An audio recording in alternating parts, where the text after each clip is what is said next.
My relatives left me out of their weddings, and later turned up at my door carrying a casserole dish under suspicious circumstances.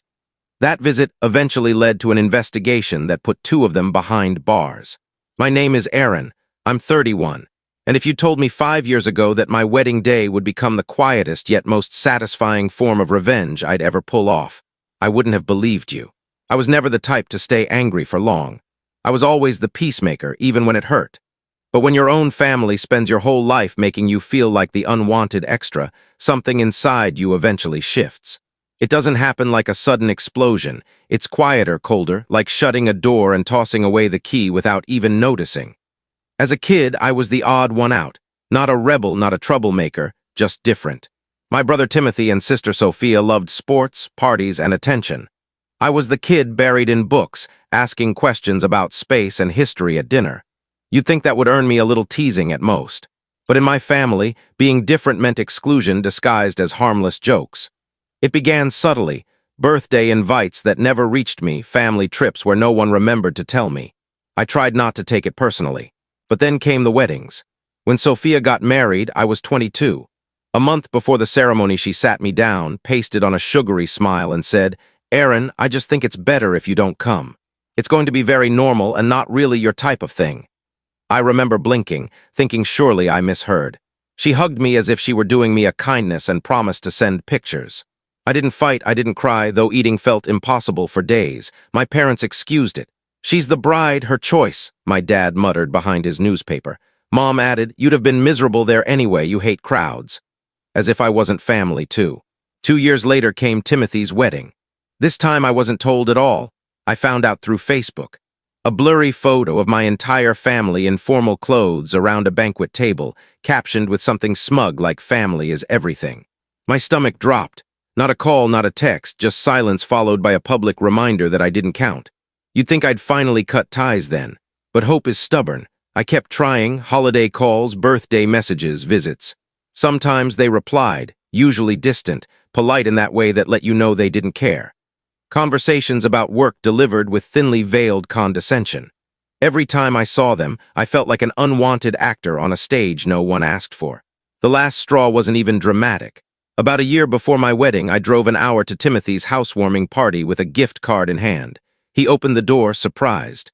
"Oh, hey. Mom said you probably wouldn't come." Inside, the place was packed. Laughter, barbecue, music. I recognized faces from childhood, but they barely registered me. I tried chatting, but it was like talking into thin air. Later that night, Sophia, tipsy and laughing, shouted across the yard, "Well, at least Aaron didn't ruin anything today. That's a new record." Everyone roared. No one defended me. No one looked guilty, just another joke at my expense. That was the night I decided I was finished. No scenes, no storming out. I just left quietly, deleted the family group chat, and drove home in silence. A year later, everything changed. I met Eudora. She was warm, kind, and she loved the very things my family mocked. My facts about history, my corny puns, my quietness. With her, I felt seen for the first time. When she said yes to my proposal, we started wedding plans almost immediately. We agreed, small, meaningful, just close friends and chosen family. One night while finalizing the guest list, Eudora hesitated. "Do you want to invite your family?" I thought about it. About Sophia barring me from hers, Timothy posting smug photos, the drunken laughter at my expense. "No," I said. She kissed my forehead and replied, "Good. This day should be about love, not obligation." Of course, word spread. My mother texted, "Heard you're getting married. When are we getting our invites?" "No congratulations, just expectation." I answered, "There's no invitation." The reaction was explosive. Group texts full of guilt trips, accusations, and fake sentimentality. Sophia even posted passive-aggressively on Facebook. Funny how some people forget their roots. Hope they enjoy their little party without real family. I stayed silent. Instead, we poured ourselves into the celebration we wanted. Friends who had always shown up, coworkers who had my back, neighbors who treated me like kin. Those were the people we wanted standing with us. On the day itself, as I watched Eudora walk down the aisle beaming, I realized I wasn't unwanted anymore.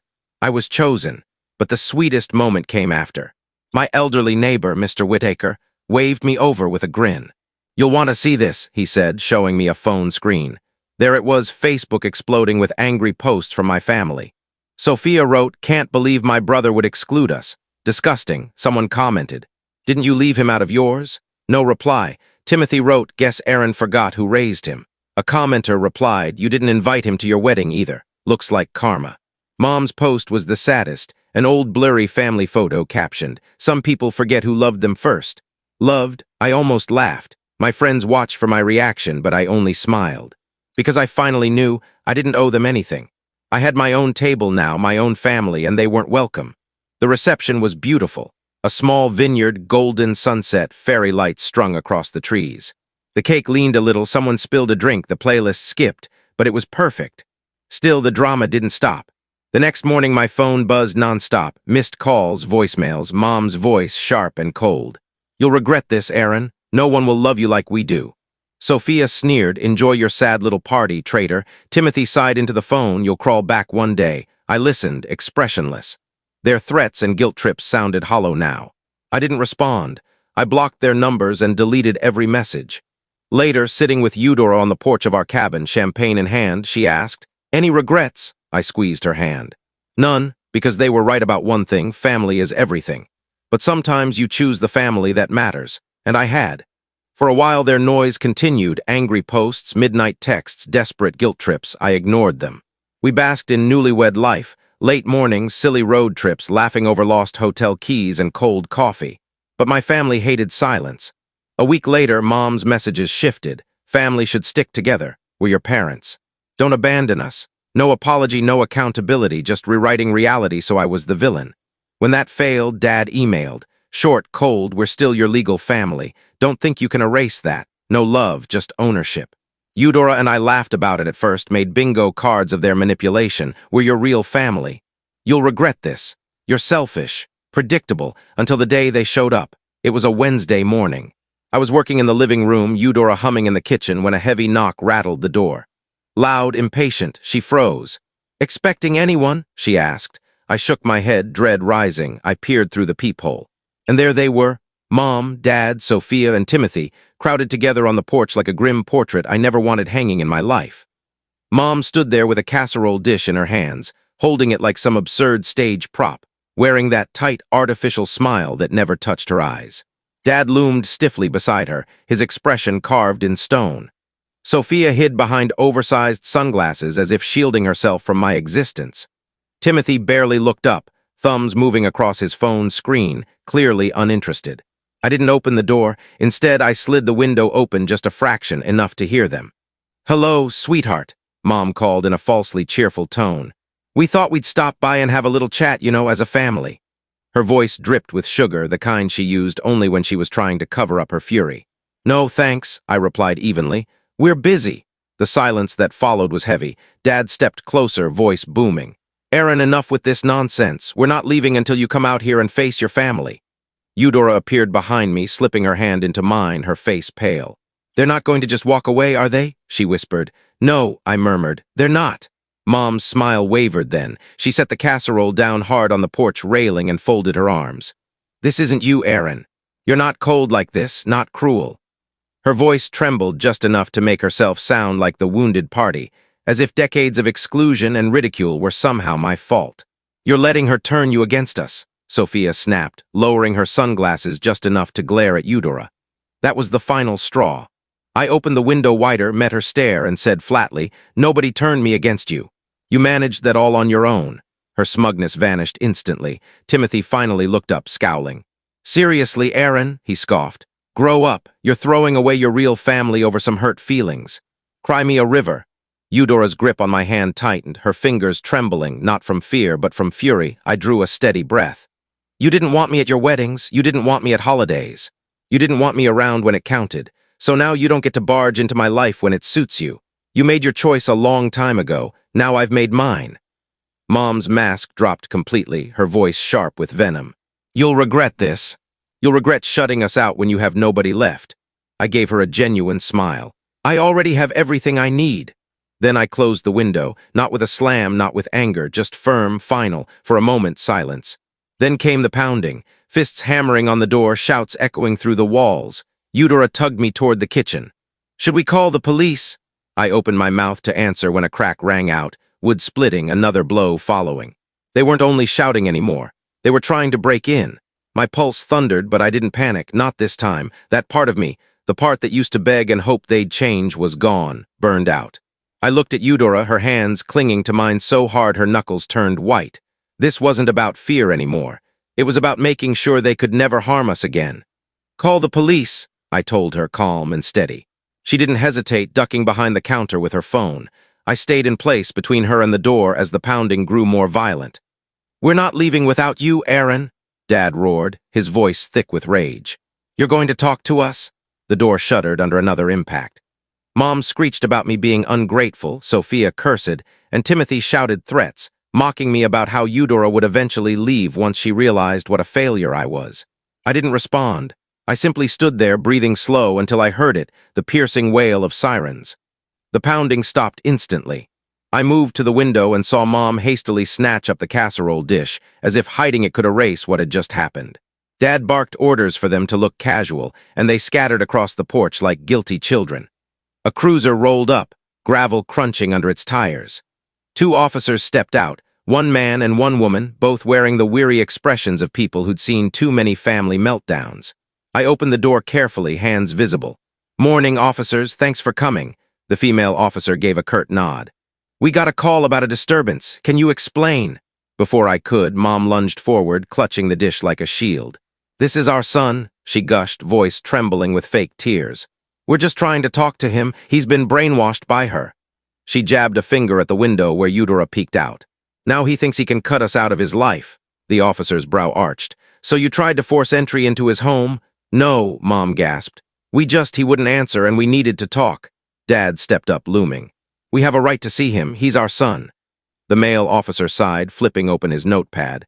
"Sir, that's not how this works. He's an adult. You have no legal right to be here without his consent. If you continue to harass him, he can press charges." Color drained from Mom's face. Sophia muttered under her breath. Timothy rolled his eyes like he was bored. "I want to press charges," I said clearly, "for trespassing and attempted forced entry, and I want a restraining order." The words landed like a bomb. Mom's mouth fell open. Dad flushed crimson. Sophia's sunglasses slipped. Timothy actually took a step back. "You don't mean that," Mom stammered. "Aaron, we're family." That word, family, snapped something inside me, not with anger, but with clarity. "No," I said firmly, "we're not. Not anymore." The officers took over then, separating us, taking statements. Eudora came out and stood beside me, steady as stone. My family cycled through tactics like gamblers desperate for one last hand. Begging, crying, threatening, shaming. None of it worked. The officers issued them a warning, making it clear if they ever returned, they'd be arrested. I signed the paperwork for a restraining order that very afternoon. Just like that, with ink on paper, with boundaries drawn, the door shut for good. The days after were strangely still. No phone calls, no guilt trips, no social media posts, just silence. It hurt at times. There were hollow moments like holidays when I ached for the family I should have had. But slowly, piece by piece, that ache was replaced with something better. Chosen family, friends who showed up. Eudora's parents who welcomed me without hesitation. Neighbors who brought casseroles when they heard about the restraining order, not out of pity, but out of respect. Bit by bit, the life I'd always dreamed of built itself around us. A life made of love freely given, not grudgingly offered. About 6 months later, we hosted a barbecue. Just laughter, good food, kids running through the yard. I stood back with a drink in hand and watched it all unfold. My wife laughing with her best friend over charred burgers. Neighbors' children chasing each other with water guns. Friends who genuinely cared, and I realized they hadn't just missed my wedding. They'd missed everything. Every milestone, every joy, every ordinary beautiful day that followed. And for the first time in my life, I didn't feel sorrow about it. I felt free, completely, irrevocably free. As the sun set and fireflies flickered in the dusk, Eudora leaned into me. "We've made a good life," she whispered. I kissed her hair and smiled. "Yeah, we really have." I thought that was the end of it, a clean break, my family gone and my new life secure. For months it felt peaceful, almost fragile in its goodness. But peace never lasts forever. The first sign came in the mail, a plain white envelope, no return address tucked among bills. Eudora noticed the handwriting first, my name scrawled across the front. Just Aaron. Inside was a single line in my father's blocky handwriting. "Family isn't done with you yet." No signature, no explanation, just that.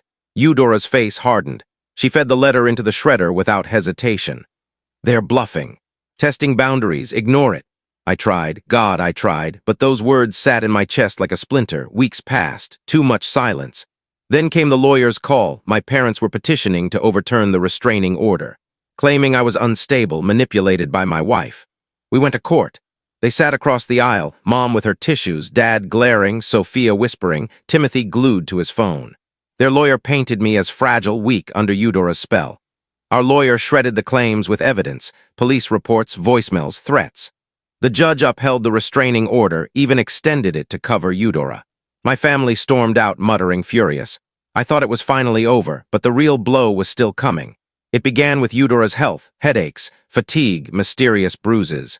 She brushed it off, stress, clumsiness, until the day she collapsed in the grocery store. At the hospital, the doctor's voice was too calm. We found traces of heavy metals in your system, specifically thallium. My blood froze, poison. The investigation confirmed it. She'd been dosed over time. Detectives scoured our home, testing water, pipes, soil, nothing. Then they checked the kitchen.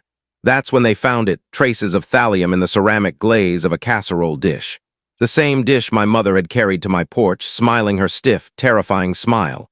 The dish she clutched when the police arrived. They arrested her 2 weeks later. The glaze matched perfectly. Forensics tied it all together. And when pressed, she broke. She hadn't acted alone. Dad knew, Sophia knew, even Timothy knew. The transcripts of her confession still haunt me. They thought if Eudora was gone, I'd come crawling back. That it wasn't murder, just a way to wake me up before it was too late. Too late for what? For me to stop living a life they couldn't control. If you enjoyed this story, don't forget to leave a comment, hit subscribe, follow for more, and turn on the bell icon so you never miss the next one.